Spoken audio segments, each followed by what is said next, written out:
All right, let's go. Number 12. The 400 holes in a Norfolk field. In the Breckland Heath of eastern England, a few kilometers northwest of Thetford, the ground is pitted with shallow, grassed-over depressions. 433 of them are still visible on the surface, and ground-penetrating radar indicates more beyond the edge of the protected area. From the air, the field looks cratered. The Anglo-Saxons who named the place assumed they were graves. They called it Grim's Graves, Grim being a byname for Woden, and the name stuck, though nobody is buried there. Between 1868 and 1870, Canon William Greenwell dug into one of the hollows and kept going down. He reached the bottom at roughly 13 meters. What he had found was the first proof anywhere in Britain of Neolithic deep shaft mining. The shafts were cut through boulder clay and then through solid chalk. Chalk carries flint in bands, and the miners passed two perfectly usable seams on the way down. They were going for the third. They reached it at the base of the shaft and drove low galleries out sideways to follow it. That seam is called floor stone, glossy, near black, almost free of internal flaws, and predictable under a hammer. They cut it with red deer antler. Picks, wedges, and levers of antler and bone, worked by hand, in galleries with no ventilation and no way out except back up the shaft. In 2018, Francis Healy and colleagues published a Bayesian model of the site's radiocarbon dates in the Proceedings of the Prehistoric Society. Deep galleried mining begins in the third quarter of the 27th century BC and ends around 2400 BC. Their model places the whole site between roughly 2665 and 2360 BC, which means Grimes Graves is not, as it is often described, Britain's earliest flint mine. Dating work led by Kevin Edinburgh put the mines on the Sussex Downs at Sisbury, Harrow Hill, and Black Patch a full 1,000 years earlier, near 4000 BC. Grimes Graves is the deepest and the largest, and it belongs to the end of the tradition rather than the beginning. The detail that changes the story is what happens around 2400 BC. That is the moment beaker pottery and the first copper metalworking reach Britain. Galleried mining stops. Simpler surface extraction limps on at the western edge of the field. Then there is a silence of roughly 500 years. And then, around 1600 to 1500 BC, people come back to the same ground with bone tools of the kind used in Bronze Age copper mines. Some of what was left at the bottom is hard to read as ordinary work. 7 antler picks laid out on a platform. A dog, buried carefully in a gallery. Heavily decorated grooved ware pottery. A chalk figurine reported from Pit 15 in 1939 has been described as a Neolithic goddess ever since and is now widely regarded as a hoax. Remove the figurine and the problem is untouched. Good flint lies loose on the surface of the brecks. It can be picked up off the ground. These people cut 13 meters down through chalk with deer antler to reach a seam they could not see, and they did it 400 times. Whatever made the floor stone worth that, it was not scarcity. Number 11. The mine that kept its dead. In the winter of 1993, miners cutting salt at the Dowslok deposit near the village of Cherabad in Zanjan province in northwestern Iran opened a face and exposed a human head. It had a white beard, long hair, and a gold earring. Nearby were 3 iron knives, a length of rope, and a lower leg still inside its leather boot. Salt does 2 things to a body. It draws out the water and it stops the bacteria. What comes out of a salt mine is not a skeleton. It is a hair, skin, wool, leather, stomach contents, and intestinal parasites. 2 more men appeared in 2004, again by accident. Abulfazl Ali of the Cultural Heritage Organization in Zanjan ran the first systematic excavations that year and the next, and recovered 2 further individuals. Another came out in 2010. For years, the count stood at 6. In 2019, a reappraisal by Hamid Vadadi Nasab, Ali, A. Mark Pollard, Thomas Stolner, and colleagues changed it. Bones cataloged with the 1993 man belonged to a second person entirely. A young adult, now Saltman 7. A jaw fragment filed with Saltman 3 came back from AMS dating as a separate individual. Saltman 8. 8 men, all of them male. The radiocarbon dates do not cluster. 3 fall between 410 and 350 BC, in the Achaemenid period. 1 falls between 220 and 390 AD. Others land in the 5th and 6th centuries, under the Sasanians. The mine was worked on and off across more than 1,000 years. What makes this difficult is the condition of the bodies. In 2021, a team led by Lena Orstrom at the University of Zurich, working with the German Mining Museum in Bochum, published CT scans of 4 of them in Pelouse 1. The scans show multiple fractures and the signature of massive compression. Preserved brain tissue, remnants of spinal cord. These are not the accumulated injuries of a hard job. They are the injuries of rock arriving at speed. Because the dates are spread across a millennium, they cannot all have died in the same event. The published reading is at least 3 separate accidents. The 3 Achaemenid men date so closely together, between 410 and 350 BC, that they are read as a single collapse. One of the men killed in it, Saltman 4, was 15 or 16 years old. The rest of what the salt preserved is the ordinary substrate of a working life. Tapeworm eggs in a human gut. A donkey's dung from the Sasanian galleries. Carrying the eggs of Taenia asiatica, a parasite picked up from undercooked pork liver. Wool, rope, boots. Popular retellings describe the saltmen as thieves or as slaves entombed as punishment. There is no evidence for either. They were miners, and the ceiling came down on them. The salt kept the beard, the earring, the boot, the last meal, and the worms in the gut. It did not return a single name. Number 10. The tunnels under the headland. The Great Orme is a limestone headland on the north coast of Wales, standing above the Victorian seafront of Llandudno. In 1987, groundworks for a car park broke through into a void. What lay under it was not a cave. Survey and excavation, published in the Proceedings of the Prehistoric Society in 1994, documented workings covering more than 24,000 square meters, over 5 kilometers of passages, and Bronze Age galleries reaching 70 meters below the surface. From the surface workings alone, conservatively, 40,000 cubic meters of rock had been removed. 10 radiocarbon dates spanned more than 1,000 years. Since then, more than 8 kilometers of prehistoric passage have been mapped, and the current estimate is that less than half of the system has been found. There is no iron anywhere in it. The tools are rounded beach cobbles, carried up from the shore and held in the hand as hammers and bone, cattle and pig ribs and shoulder blades used to lever soft mineralized rock away from the vein. Charcoal in the fills shows that fire was set against the rock face to crack it. What they were following was malachite, a bright green copper carbonate running in veins through softened, dolomitized limestone. The rock around the vein could be worked away with bone. The vein itself is the reason anyone was there at all. Without copper, there is no bronze, and without bronze, there is no Bronze Age in Britain. Parts of the system are very small. In places, the passages narrow to something on the order of 20 centimeters. The inference usually drawn from that is children, and it is worth being exact about what that inference rests on. No human remains have been recovered from the Bronze Age workings at the Great Orme. The width of the tunnels is the entire body of evidence. Someone small went in. Nothing survives that says who.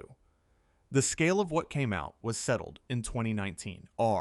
Alan Williams and Cécile Lecarlier de Veslud, publishing in Antiquity, fingerprinted Great Orme copper by lead isotope ratios and trace element chemistry. Then went looking for that signature in finished metalwork. Production peaks between about 1600 and 1400 BC. Total output across the mine's life is estimated at between 232 and 830 tons, running at 1 to 4 tons a year through the boom. Then the fingerprint turns up abroad.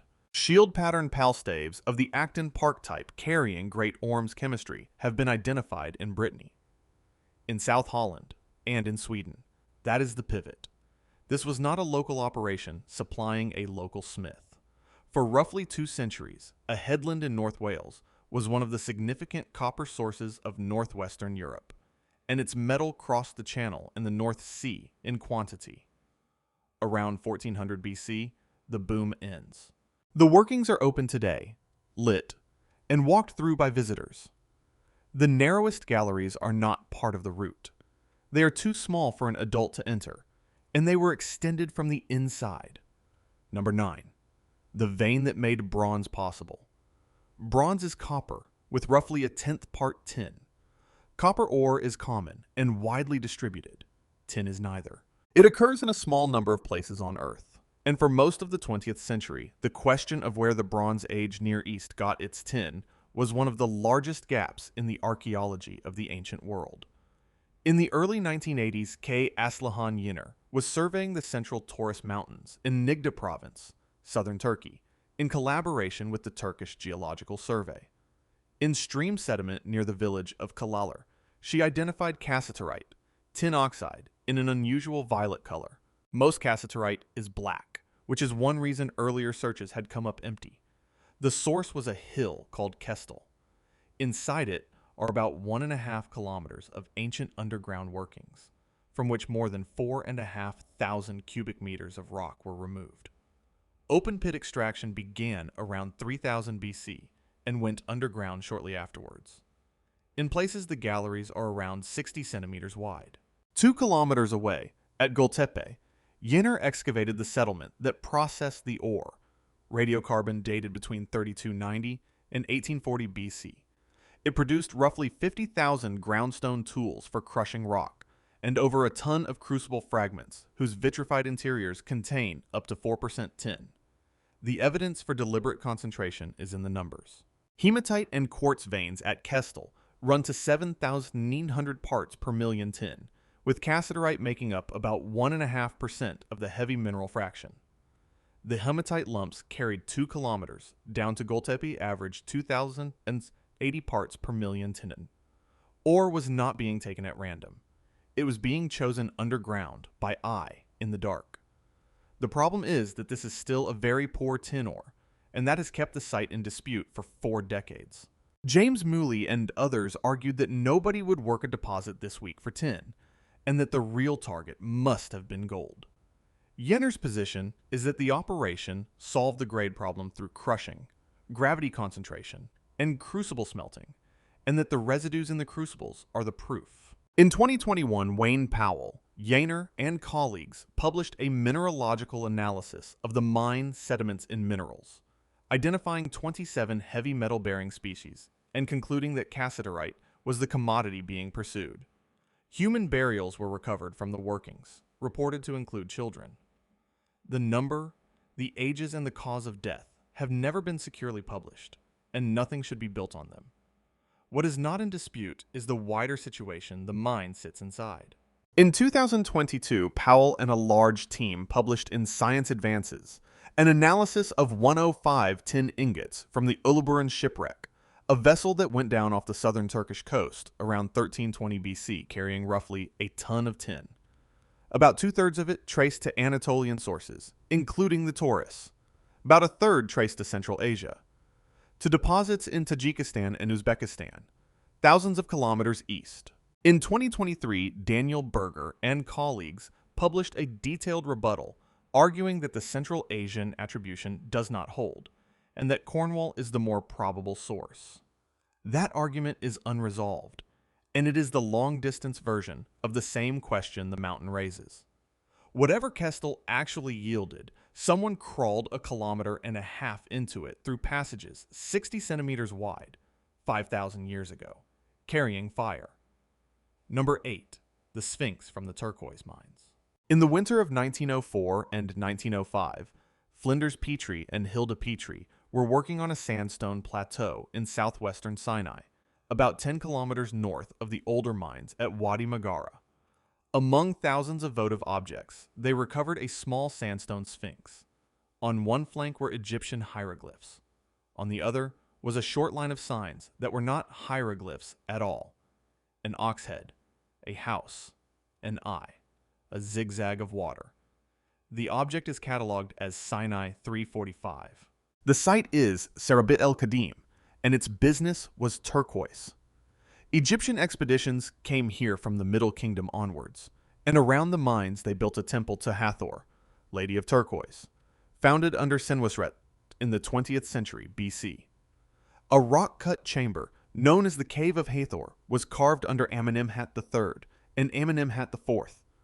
Hatshepsut and Thutmose III expanded the complex.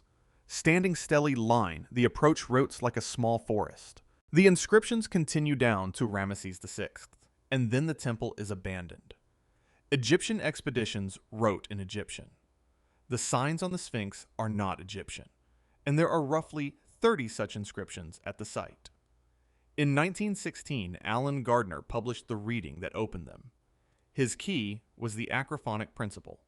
A picture stands not for its object, but for the first sound of the word for that object in the language of the person writing. An ox head is alp, the Semitic word for ox, and stands for the sound at the start of it. A house is bet. Applying this, Gardner read a repeated sequence as bolt, Baalat, the lady, a Semitic name for the goddess in whose Egyptian temple the inscriptions had been made. The implication is the one that matters.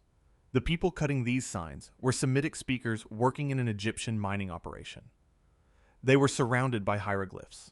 They evidently could not read them. And they took the pictures, discarded the entire Egyptian system behind them, and used them as sounds for their own language, with something on the order of 24 signs instead of several hundred. That is the ancestor of the alphabet. It is still not fully deciphered. Values have been proposed for around 22 signs, and many of the inscriptions cannot be securely read at all. When it happened is genuinely open.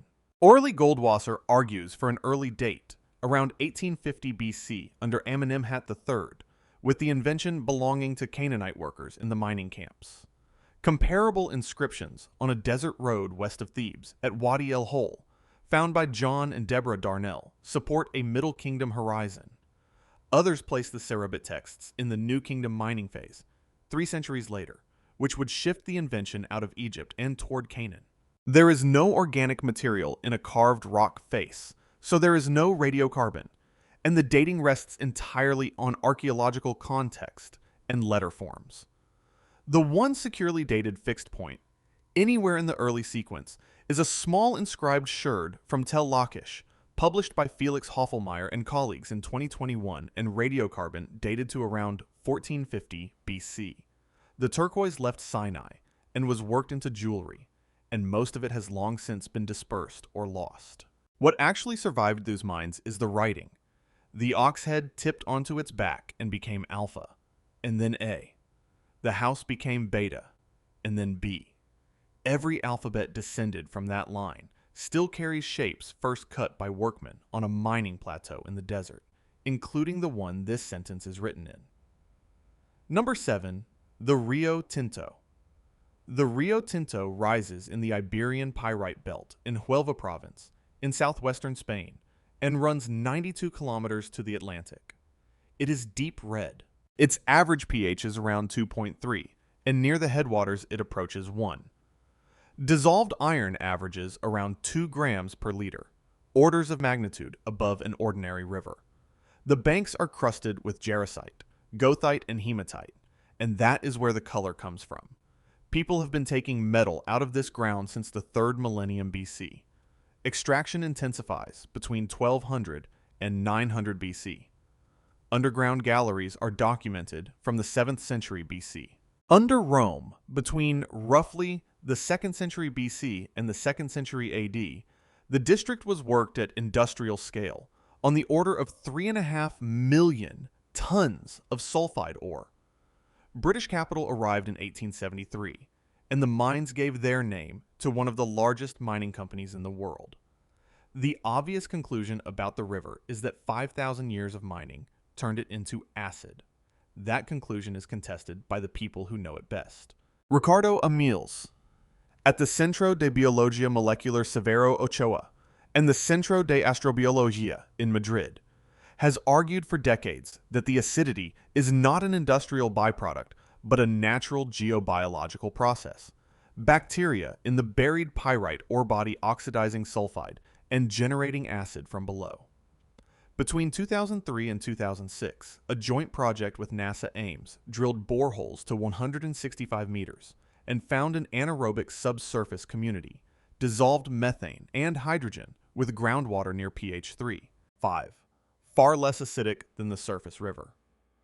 Manuel Elias and Jose Miguel Nieto have argued the opposite emphasis, that natural drainage would deliver a small fraction of the present contamination, and that 18th century records describe usable water in the lower river before the industrial boom.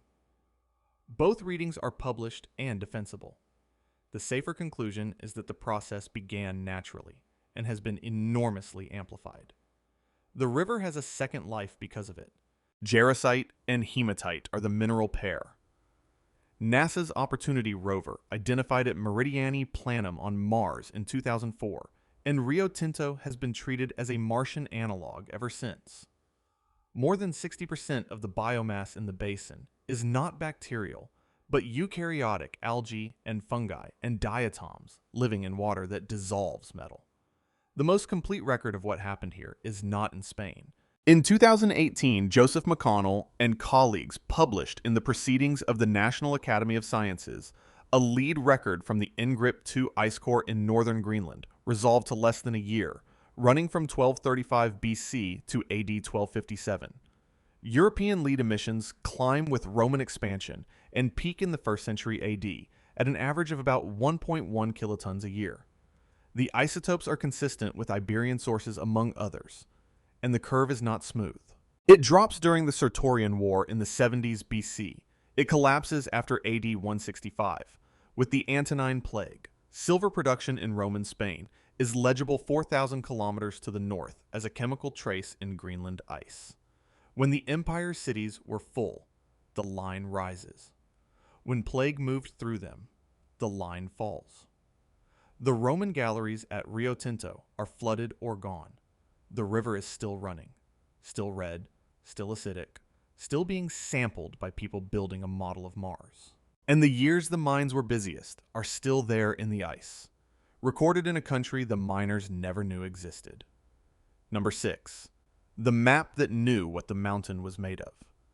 In the Museo Egizio in Turin, there is a papyrus cataloged in 3 parts: Turin 1869, 1879, and 1899, which are fragments of a single document.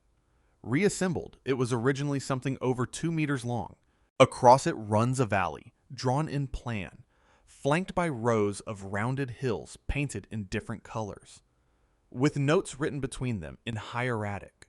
It was acquired in Egypt between 1814 and 1821 by Bernardino Drovetti, the French consul general, reportedly from a private tomb at Deir el Medina, the walled village of the workmen who cut and painted the royal tombs in the Valley of the Kings.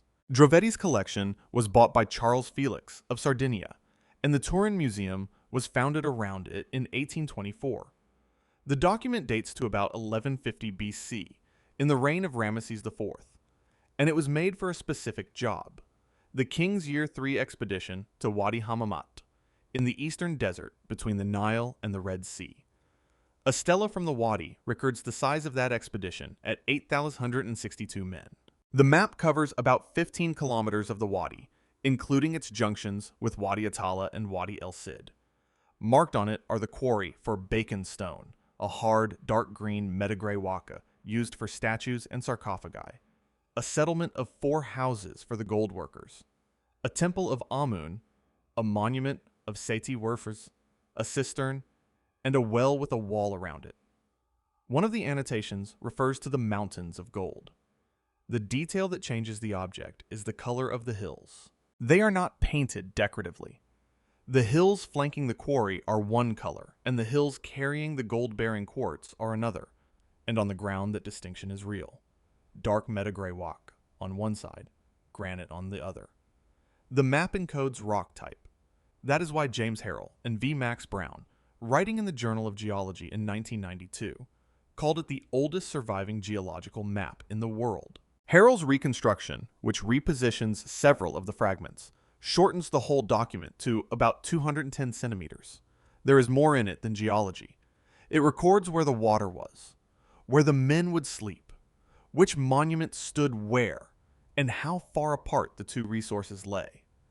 It is a logistics document for moving 8,000 people into a waterless desert, cutting stone that weighs tons, and getting it out again. The scribe is not anonymous either. The hand and the annotations point to Amenakta, son of Ipui, scribe of the tomb at Deir el-Medina, a well-attested man with a substantial body of surviving work. One caution about the gold: the visible ruins in that district, at Bir Fawakir, about 5 kilometers northeast of the quarries, make up a settlement of perhaps 1,000 people, and they are Byzantine, 5th and 6th century AD, some 17 centuries after the map was drawn. Pharaonic workings there are attested but archaeologically thin. The map is older than nearly everything a visitor can now stand in. The quarry is still in the wadi, and the gold-bearing quartz is still in the granite. The expedition that went for both left a stela with its head count and a roll of papyrus.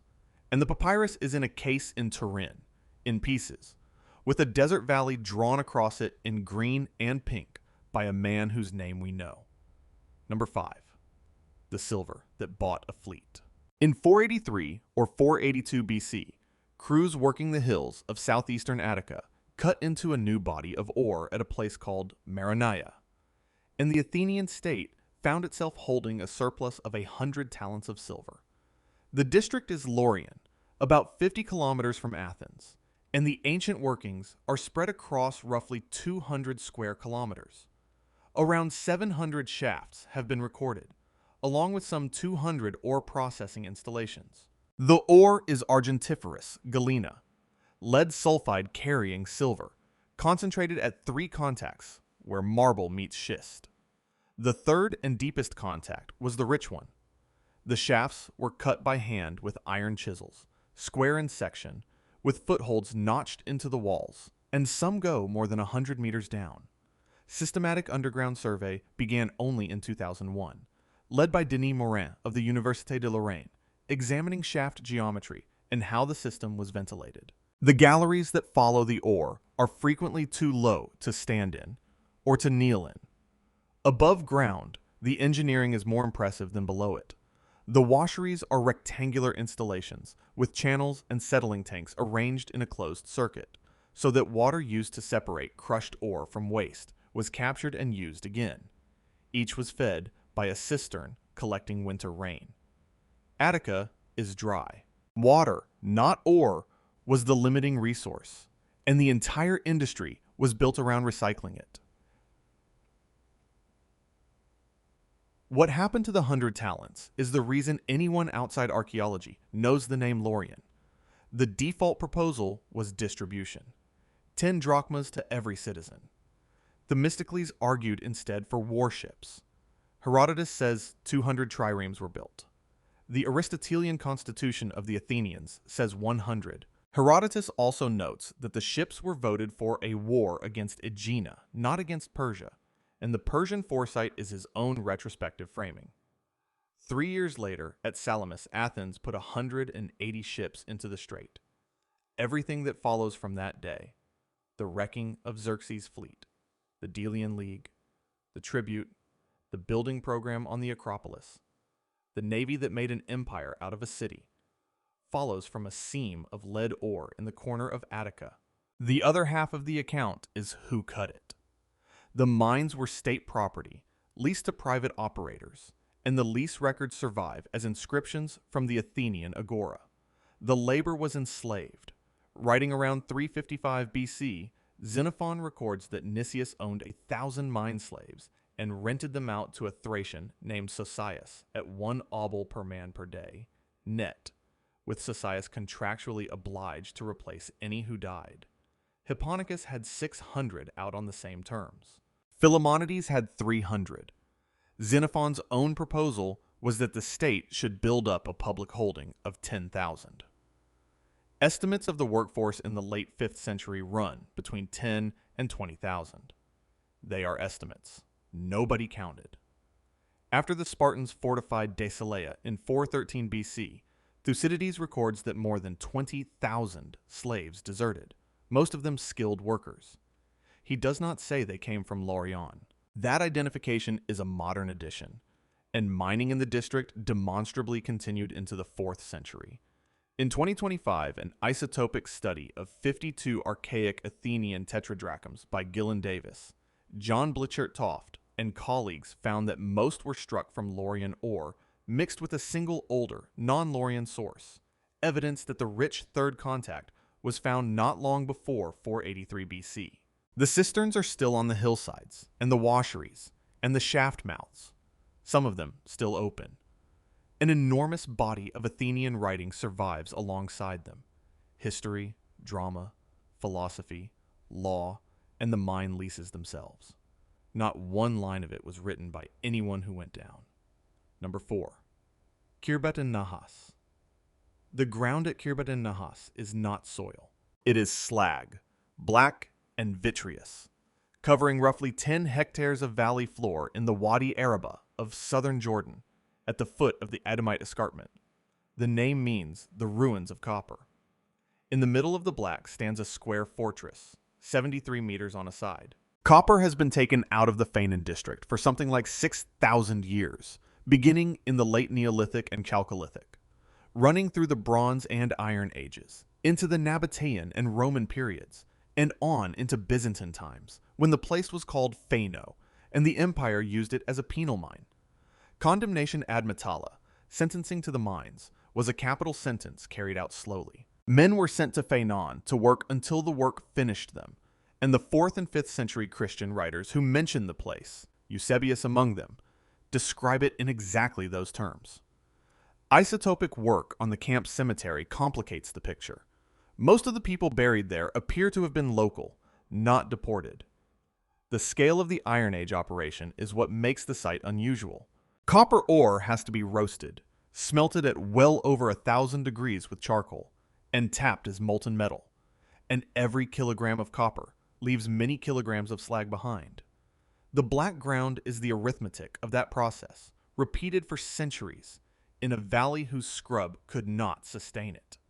Charcoal from the smelting sites is largely desert wood, acacia and tamarisk, and white broom, with juniper and oak hauled down from the Edom highlands as the local stands were used up. Thomas Levy of the University of California, San Diego, and Mohammed Najjar of Jordan's Department of Antiquities began excavating in 2002. High-precision radiocarbon dating, published in 2008, placed the fortress in the late 11th to early 10th century BC, with a surge of production in the 9th. Levy has argued that this implies a complex Edomite polity, considerably earlier than the accepted model allowed. Israel Finkelstein and Piotr Bienkowski have argued against, on both chronology and interpretation. That dispute is about biblical period state formation, which is why it draws the attention. The harder question at Fainan is what the industry did to the people who ran it.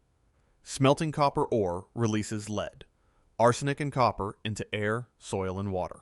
Fainan has been proposed as one of the earliest places on Earth where that process ran long enough and hard enough to leave a measurable signal in human bodies.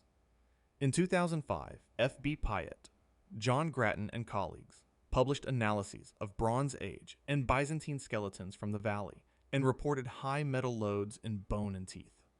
The version that reached the public was an ancient industrial poisoning, a valley that killed the people who worked it. But here's where the evidence becomes harder to hold. In 2016, Kyle Knabb, Yigal Errol, Levy, and colleagues published a multi-proxy study in the Journal of Archaeological Science. Lead in the metallurgical waste piles runs as high as 50,000 parts per million. In the agricultural terraces immediately beside them, where food was being grown, the maximum was 118 parts per million of lead and 922 of copper. The contamination is extreme, and it is local. It concentrates in the slag and largely stays there. In 2024, a team publishing in Scientific Reports argued that pre-Roman copper production left no identifiable pollution signal at global scale at all. There is also a problem with the bones themselves that has no clean solution. Metal in the ground migrates into buried bone after death. That process, diagenesis, can produce a chemical profile that looks like a lifetime of exposure, but records only the soil the body was lying in. Separating the two in a valley where the soil is made of smelting waste is very hard. What remains unresolved at Fainan is therefore not whether the place was polluted. The slag heaps are there, hundreds of thousands of tons of them, and nothing grows on them. What remains unresolved is whether the metal now measurable in the teeth of the people buried alongside them arrived while they were still breathing. Number 3. The mines beneath the water table. Since 2017, divers with a Mexican research organization called SINDAC have been mapping flooded cave systems under the limestone of Quintana Roo, near Akumal on the Caribbean coast of the Yucatan. In 3 of those systems, La Mina within the Sagittario Cave, Camilo Mina, and a passage called Monkey Dust, they found something that does not occur in a natural cave. The floors had been dug, pits, trenches, and exposed mineral beds, some of them 600 meters from the nearest entrance, underwater deep enough that they can only be reached on scuba. The survey, published in Science Advances in July 2020 by Brandy McDonald of the University of Missouri Research Reactor, with James Chatters, Edward Reinhardt, Fred Divos, Sam Meacham, Dominique Risolo, Pilar Luna Araguarena, and others, recorded 352 separate disturbance features. It also recorded 155 stone cairns and 166 places where stalagmites and flowstone had been deliberately broken. Those are not extraction. Those are markers, a root system, built to be read in the dark by someone who intended to come back. There were also concentrations of charcoal and fire-reddened rock, the remains of torches and hearths, and the material that could be dated. Nothing in these passages can be done without fire. There is no ambient light 600 meters in, no orientation, no sound that helps, and no second route out. The radiocarbon dates place the earliest and heaviest phase of mining between roughly 12,000 and 11,400 years ago, with a second phase around 10,900 to 10,100, and activity spanning close to 2,000 years in total. That is the very end of the last ice age, and the caves were dry then. Sea level stood tens of meters lower, and the water table sat well below the passages. Calcite rafts, which form only on the surface of standing water, date to 8,020 and 7,760 years ago. That is when the sea caught up and the passages filled. What they were mining was red ochre, not flint, not copper, not salt, iron oxide, a pigment. The tools were broken stalagmites used as hammers and prees, and the flowstone surfaces still carry the scalloped scars where they were struck. The digging was not casual scraping either. 352 features is a worked-out deposit, systematically followed through the rooms where it outcropped. These were hunter-gatherers at the end of the Pleistocene, in a landscape with no metal, no agriculture, and no writing, who repeatedly walked half a kilometer into a limestone maze carrying fire, stacked cairns so they could find their way back out, and dug up the floor for a red powder. They did it for at least 700 years, and possibly for 2,000. That is not a discovery followed by a brief exploitation. That is a tradition, held long enough to be taught, passed to people who were not born when it started, and abandoned only when the water came up. There is a gap in the story that has not been closed. No ochre from these mines has yet been chemically matched to any surface archaeological site. Where the pigment went and what it was put on is unknown. One thing needs to be kept separate. These caves are in the same region as Hoyo Negro, where the skeleton of a young woman known as Naya was found and dated to roughly 13,000 years, and the Chan Hole system near Tulum, which has produced several Paleo-Indian individuals. Those are different caves and different research programs. The miners' own remains have not been found. The passages are still down there, flooded to the ceiling in permanent darkness.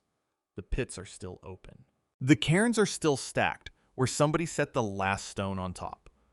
The charcoal is still lying on the floor where a torch was put down 11,000 years ago. The water closed over all of it 8,000 years ago, and nothing in those rooms has moved since. Number 2. The metal that was abandoned. Isle Royale is a long forested island in the northwest of Lake Superior, about 40 kilometers from the Canadian shore. Along a 3-kilometer stretch of the Meinong Ridge and across the Keweenaw Peninsula on the Michigan side of the lake, the ground is pitted with holes. The National Park Service records more than 1,000 of them on Isle Royale alone, densest along the ridge, some of them several meters deep. The method was fire and stone. A fire built against the rock face to crack it, then handheld cobbles rounded smooth by the lake, used as hammers to batter the metal free. There is no furnace anywhere in the sequence, because none was needed. Lake Superior copper occurs native, as pure, malleable metal sitting in the basalt. It can be hammered cold into shape, softened by annealing in a fire, and hammered again. The age of all this was uncertain for a long time, and the reason is instructive. Dates taken from the mines themselves kept coming back young. In 2021, David Pompiani and colleagues published in Radiocarbon a comparison of 53 radiocarbon dates against 6 independent lake sediment records of copper working. Their conclusion was that the mine dates had been measuring the wrong event. Organic material in a pit records when the pit was abandoned and filled in, not when it was cut. The reliable dates come from organics embedded in the copper artifacts themselves, and from cremation deposits. And 15 of those run from 8,500 to 3,180 years ago. That places the beginning of metalworking in North America at roughly 8,500 years ago, among the oldest metalworking traditions known anywhere on Earth. It is older than the copper of the Balkans, and unlike every other early metal tradition, it belongs to hunters, fishers, and gatherers. No cities, no agriculture, no state.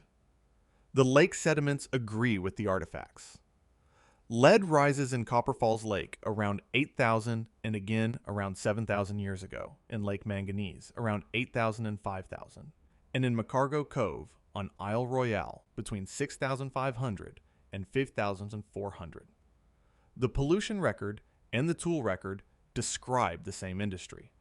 They made projectile points, knife blades, awls, fish hooks, harpoons, and adzes, and they made them for thousands of years. And then, around 3,000 years ago, they largely stopped. Heavy copper tool production falls away, and copper goes almost entirely into beads, ornaments, and objects placed with the dead. For most of the 20th century, that looked like a decline, a technology lost. In 2019, Michelle Beber, Meaton Aaron, and colleagues at Kent State University tested it directly. They made 30 copper blades and 30 stone flakes with matched edge angles and cut a standardized material with each on a materials testing machine. Stone required significantly less force, 194 newtons against 238, and a little over half the energy per cut. Copper lasted longer, but by the end of the test, both were equally blunt. The explanation is in the purity. Native Lake Superior copper is almost chemically clean, and pure copper is soft. Everywhere else in the world, early copper came out of ores carrying arsenic and other impurities, and those impurities harden the metal. That accident is what led to deliberate alloying, to bronze, and to the entire sequence that followed. Lake Superior's copper was too pure to be improved, so people who had been working metal longer than almost anyone alive weighed a stone point that could be made in an afternoon against a copper point that took days and performed worse, and made a decision. They kept the copper for what it was genuinely best at, holding a shape, holding a shine, and going into the ground with the dead. The pits are still open along the Meinong Ridge, filled with leaf litter and rainwater. The hammerstones are still lying in them. Beach cobbles, rounded smooth by the lake long before anybody picked one up, and set down for the last time 3,000 years ago. Number 1. Laurion Cavern. Between 1964 and 1977, an open-pit operation removed an estimated 20 million tons of iron ore from a mountain in northwestern Eswatini, on the border with South Africa. The mountain is called Ngwenya, crocodile, for the shape of its ridge, and it holds one of the richest hematite bodies in southern Africa, grading up to 60% iron. A second operation ran briefly from 2011 to 2014. The northern flank of the mountain is now a terraced hollow. At the edge of that hollow, one small feature survived, a shallow overhang in red rock, a few meters deep, called Laurion Cavern. It is unremarkable to look at. It holds the oldest known evidence of intensive mining anywhere on Earth. In the 1960s and 1970s, Peter Beaumont, working through the Bernard Price Institute in Johannesburg under Raymond Dart, excavated the prehistoric workings at what was then called Bomvu Ridge. He established that mining here for pigment long predated any mining for metal, and that it reached back into the Middle Stone Age. More than 30,000 artifacts came out of the mining rubble. Charcoal submitted for radiocarbon dating returned ages between 41 and 43,000 years. Those numbers needed care. 43,000 years sits at the practical ceiling of radiocarbon dating, where a trace of modern carbon in a sample makes an ancient date look far younger than it is. They were minimum ages, produced by a method working at the edge of what it can do. The correction came on the 24th of October, 2024, when Brandy MacDonald, Elizabeth Velicky, Svenja Riedesel, Jorg Lindstatter, Gregor Bader, and colleagues published in Nature Communications an analysis of 361 artifacts from sites across Eswatini, combining optically stimulated luminescence, dating with geochemical sourcing by portable X-ray fluorescence, neutron activation analysis, and laser ablation mass spectrometry. The luminescence dates did not pull Laurion Cavern forward. They pushed it back. Intensive ochre mining at Laurion Cavern runs to approximately 48,000 years ago, the oldest known evidence of mining at that intensity anywhere in the world. What they were taking out was not flint, or copper, or tin, or silver, or salt, or iron. It was red hematite, libovu, and specularite, luduman, a form of hematite shot through with mica that glitters when light catches it. Pigment. That is the whole of it. There is no tool you can make from ochre. No blade, no point, no vessel, nothing that cuts, or holds, or carries. What ochre was used for is documented and varied. Paint on rock, paint on skin, an ingredient in the adhesive compounds used to fix stone points into wooden halves, possibly a treatment for hides, and a material placed with the dead. The 2024 geochemical work adds something further. Material from particular outcrops turns up at particular sites, which means these were not opportunistic pickups. There were sources, preferences, and a distribution network operating in the Middle Stone Age. Whether extraction on this scale demonstrates symbolic behavior of a fully modern kind, or whether the practical uses are enough to account for it, is still argued.